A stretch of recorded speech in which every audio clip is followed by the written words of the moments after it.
Yeah, man. So you want to go first in terms of name your best? Okay. Are you going 3-1 or 1-3? You never know what you. I'll go 3-1. See, this one's tough because I really like all three. Man, I'll go Steven Nelson 3, Joe Hayden 2, D'Angelo Williams at 1. Okay. So for me, I had honorable mention at 4 was Mark Barron. Then I had 3 D'Angelo Williams, 2 Steven Nelson, 1 Joe Hayden. Okay. Mm-hmm.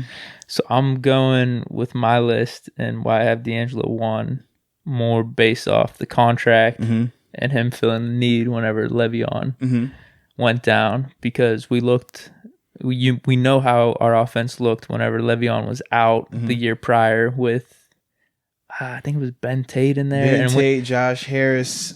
We even seen it whenever D'Angelo got hurt with Toussaint, that it's just our running game is not even close. So D'Angelo coming in, I think it was $2 million a year. He signed 2 for $4. Got $1.1 million up front. It pretty much averaged out to 2, just depending on how they sliced that first year. But I know he got 1.1 to sign. But he was productive, man, with 25 games, 15 touchdowns, 1,200 rushing, 2 receiving touchdowns. So if you look at that, I think it was his first year. It was the 2015 year. Whenever that was his big year. Yeah. He led the team in touchdowns that year. Yeah, he played in 10/11 games because he came in for Belt. Whenever he went down in the Bengals game, had 907 yards, 11 touchdowns, 40 receptions, 367 yards in 10 or 11 games for $2 million. That's just simply why I have him as my number 1, just based off value. And then you look at the next guys, you have Joe Hayden at 2, Steven Nelson at 3. I think Joe Hayden is more for the glaring need of when we got him. We haven't had a cornerback like that it was probably 5 or 6 years since Ike Taylor was in his prime. Yeah. And that's probably even arguable right there. Who's the better cornerback in their prime is Joe Hayden versus Ike Taylor.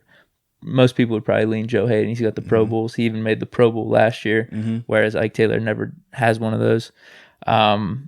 So yeah, we just didn't have that lockdown corner. We brought him in, and he's been with the team ever since and playing really solid.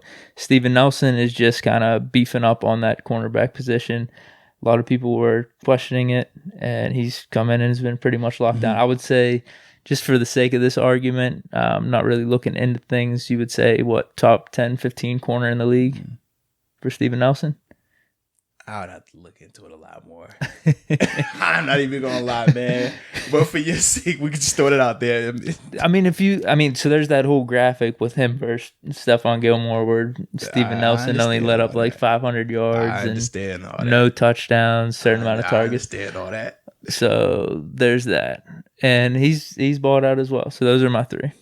I like it. And my reasoning for the 3.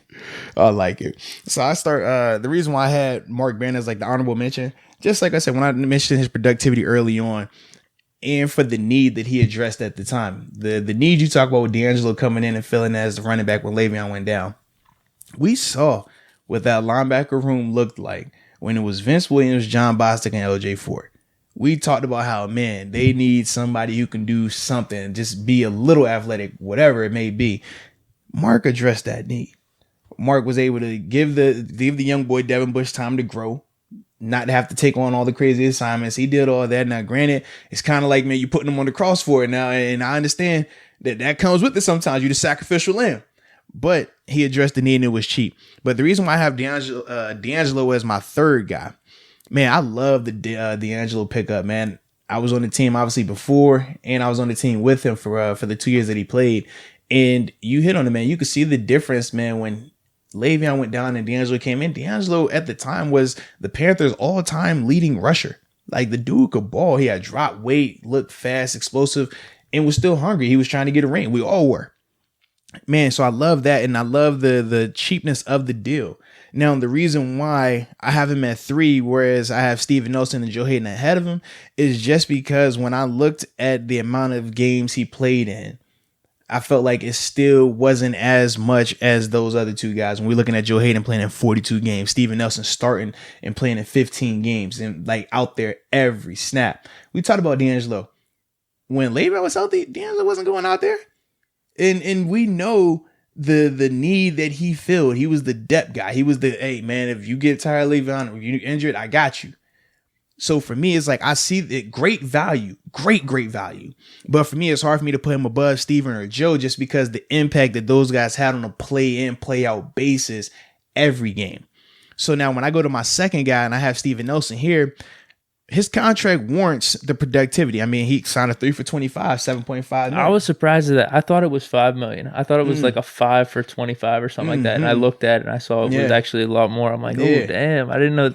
I guess that's why the pressure was on him coming into this year like that. Yeah. So it was like you expect it. And that's another reason why I know you sat here and we had the argument about Morgan Burnett. Well, if you're doing your thing, and you're Steven Nelson, we talk about Steven Nelson, that contract played a lot because at the time, remember, we said Joe Hayden, because people didn't want to classify him as a traditional free agent signing. They said, if you're not classifying Joe as that, Steven Nelson had the largest free agent signing contract for the Steelers in history. So yeah, you're going to talk about him regardless of, hey man, if he's just doing his job or not, you're going to talk about him. And that played a large reason why we had eyes on Steven. Like, all right, let me just see what that looks like over there. If he's getting paid this, it better look like something. The expectation around him was a lot higher than what Morgan Burnett's was. So that played into why people would talk about him.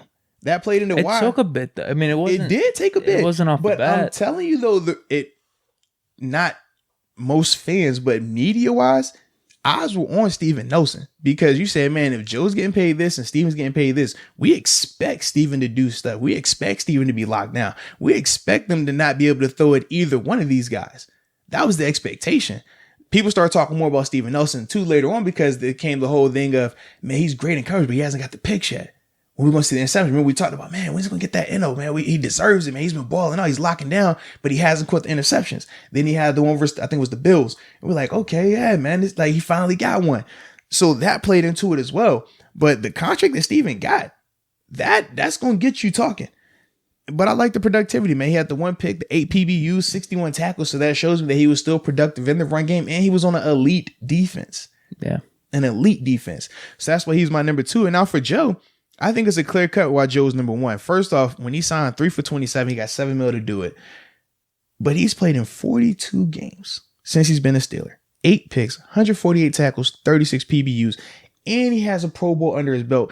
Played so well that he's even got a 3-year, $32 million extension that got him $16.8 million on top of that. So when you look at the amount of productivity, you look at the accolades from an NFL standpoint in terms of getting that Pro Bowl. You look at how he changed the face of this defense by being the lockdown corner that he is. All of that for me, man, even though it cost more, that impact is felt greater than D'Angelo's. And that's kind of how I look at it because we saw what it looked like when Joe wasn't out there.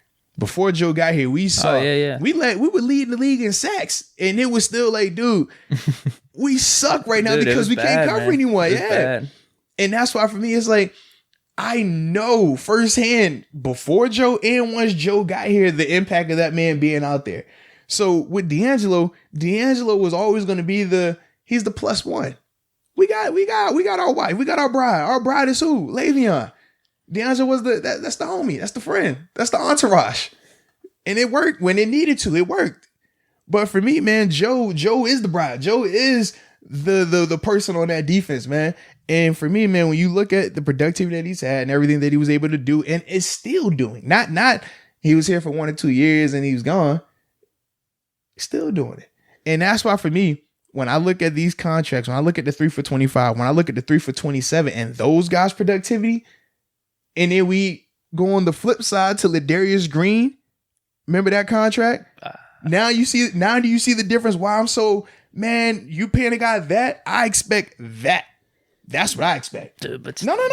I mean, what did you say? What the did difference. Wait a minute. Because you said it's not that big of a difference, right? $1 million difference. So his 4 for 20, he got 6 in that first year. Steven Nelson 3 for 25. He only got 7.5 in year 1. So that's a $1.5 million difference.